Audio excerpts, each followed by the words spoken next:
Good morning. My name is Fran and this is my license to show you that I am who I say I am. And this morning I'm going to be doing my role play for Gestalt therapy.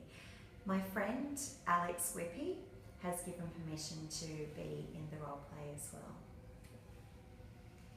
Okay, so we're ready to begin. Good morning, Kelly. So when we were talking on the phone the other day, you had some concerns about work. Is that right? Yeah. I've been struggling to hold down a job. You know, the longest amount of time I've been able to hold down a job is 3 months. Okay, I can imagine that that would be disheartening to you. I was wondering if you can tell me a little bit about yourself and your school life. Well, I think I was a pretty confident, happy girl growing up. I remember most weekends I had friends over to play, and I guess you'd say I was popular. But everything changed when I was 10, and life, it hasn't been the same since. Are you okay to talk about what happened? Yeah, I don't mind. I was riding my bike home from school, right on Sunset, from a friend's house on Sunset, and I got hit by a car. The driver claims he never saw me because of the sun in his eyes, and as a result I ended up spending 3 months in hospital, and due to the really bad bump on my head I've got a mild brain injury. Wow, that's a lot to go through as a young girl. What was life like for you after the accident? Did you return to the same school? Yeah, I didn't really have a choice, you know. We lived in a small town, it was the only school, so I just went back there. And how did you find that experience? Oh, tough, you know. The girls that were my best friends before, you know, didn't want to know me. It wasn't unusual for them to whisper about me, you know, name calling, stupid, retard, you know, my classwork suffered. I could only focus for really short amounts of time, about half an hour, and then I just, you know, I'd start to get tired and dizzy, so I'd have to take a break. So it was exhausting and really difficult. So difficulties both in and out of the classroom.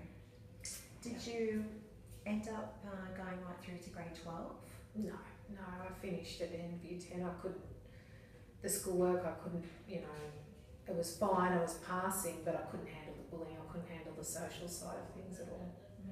The amount of bullying, I think, would have been a challenge for most people, but to add the head injury to that would have really magnified the problem. Yeah. So what has life like been for you in the last 3 years since school? Well, straight after school, I worked at Red Rooster for a while. Then the following year I worked at Woolies as checkout chick, didn't last long.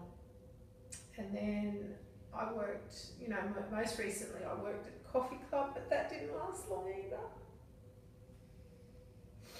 Kelly, what are you experiencing at the moment as you retell those stories? I feel like there's something really wrong with me.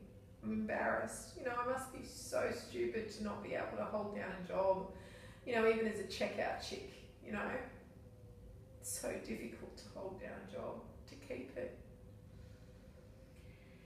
Kelly, I would like to bring your attention to that last statement that you have made.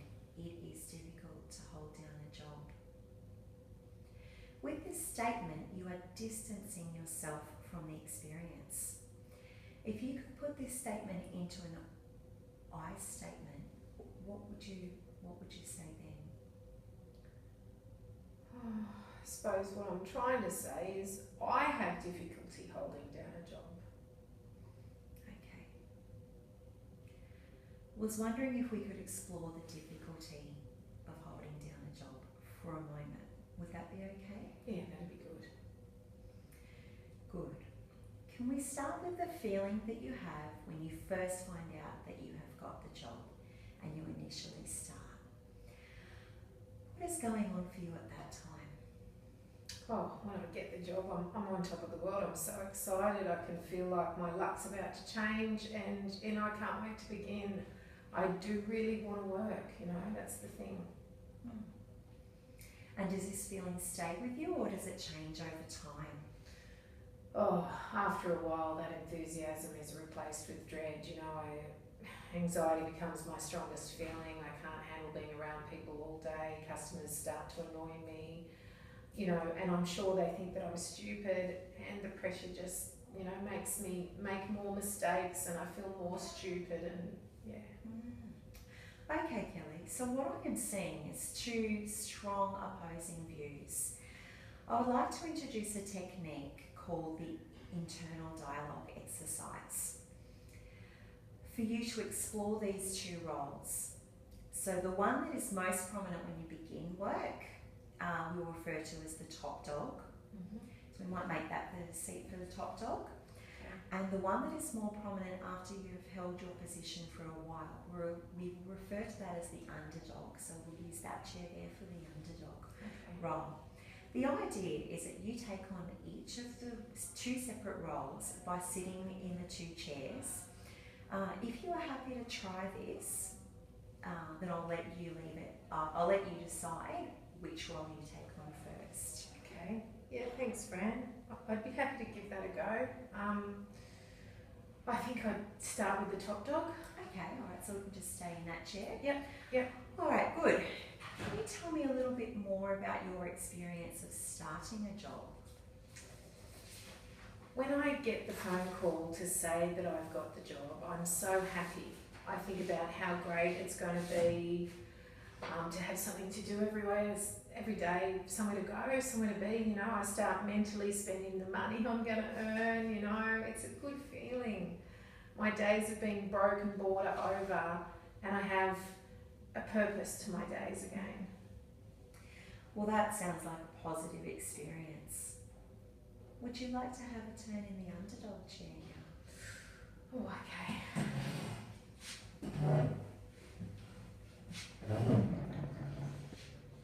Okay, you ready? When you're ready. So after I've been at the job for a while, I start getting anxious. I make mistakes because the customers make me feel really uncomfortable. I'm just, you know, I'm sure they're waiting for me to stuff up. They're all busy. They want to get through my checkout quickly, and, you know, so that I feel the pressure. And after a while, I don't want to be there so much that I end up calling in sick. You know, and I get some relief for a day because I don't have to face them, but then I know that I have to go back the next day, and then I just feel worse because, you know, I'm sure my boss thinks I'm not really sick, and this is the reason why I end up losing my job in the end every time. Okay. Kelly, could you tell me a little bit about how you're feeling in the present moment as you talk about this role you are in? Oh, wow. I feel so anxious. You know, physically I've got knots in my belly. I don't want to face people when I feel like this. The bosses, all the customers. And I feel sad that this anxiety gets so bad that it gets in the way of what I really want to do, which is hold down a job. So you have been feeling anxious. I might just get you to sit back in your top dog seat. So you have been feeling anxious about facing people, and to help with the anxiety, you have been taking days off, but your high number of sick days has led you to lose your job on more than one occasion. Is that right? Yeah, it's a vicious cycle. Being able to see and understand the problem as a whole is a big step. Well, I see that our time is nearly up, but let's have a look next week at this strong feeling of not wanting to be around people and the impact that it is having on your life. How does that sound? Yeah, that'd be good. It's been affecting me for a long time. Okay, all right. I'll see you next week, Kelly. Thanks, Fran. Okay, so now to do my evaluation on the role play. So the first part, explain the rationale for selecting the particular Gestalt experiment. So I struggled for a little while with choosing a Gestalt experiment to use with Kelly. The technique that I felt was most applicable was staying with the feeling. as I felt that this could be used to draw out the different feelings Kelly experienced as she progressed in her job. As this was not listed as one of the techniques that we could choose, I decided to use it briefly as a means of to introduce the two opposing viewpoints, and then go into the technique of the internal dialogue exercise to look closer at Kelly's two viewpoints. The top dog that was excited to be starting a job and genuinely wanted to be working, and then the underdog that believed that she was incapable of holding down a job and didn't want to be around people. The second part, evaluate your effectiveness in implementing an integrated person-centered Gestalt approach. So my thoughts on that, I believe that the person-centered approach at the start of the session was relatively free-flowing. I can only imagine that in a real-life counselling session without strict constraints of time, that this would be a lot more in-depth.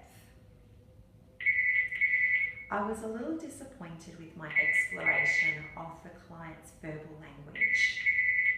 I believe that with Kelly having such a low self-esteem that it may help her to save face by using distancing language. Asking her to reword her statement with an I message may be confusing without a detailed explanation, and also too confronting to have to admit to another person that she is having difficulty holding down a job. I think the brief application of staying with the feeling was a good approach with this client, as I believe there was enough information in her person-centered approach to highlight the two opposing views. By doing this briefly, it gave a stronger structure to build upon. Overall, I was pleased with the session and believed that I was able to keep Kelly focused on present feelings in regards to past experiences. And the third section is reflect upon the application and limitations of applying an integrated person-centered Gestalt approach. I believe that person-centered therapy was a great way to gather the initial information about Kelly. There was a fair bit of detail given in our role play scenario to include in the counselling session. While relevant, particularly getting hit by a car, some of the information, such as the bullying at school, may not have been offered by the client, as it may have been seen as irrelevant to the current circumstances, and the counsellor may be too current focused to ask about it. With this in mind, the link between Kelly's school bullying and her current desire to avoid being around people may have been overlooked. In future sessions, I would like to implement the Gestalt therapy technique of empty chair technique to give Kelly an opportunity to speak to the girls that bullied her and say the things to them that she never got to say to them at the time. I would also like to implement cognitive behaviour therapy. Through this, I would like to challenge Kelly's core belief of seeing herself as being stupid and incapable of ever holding down a job. Thank you.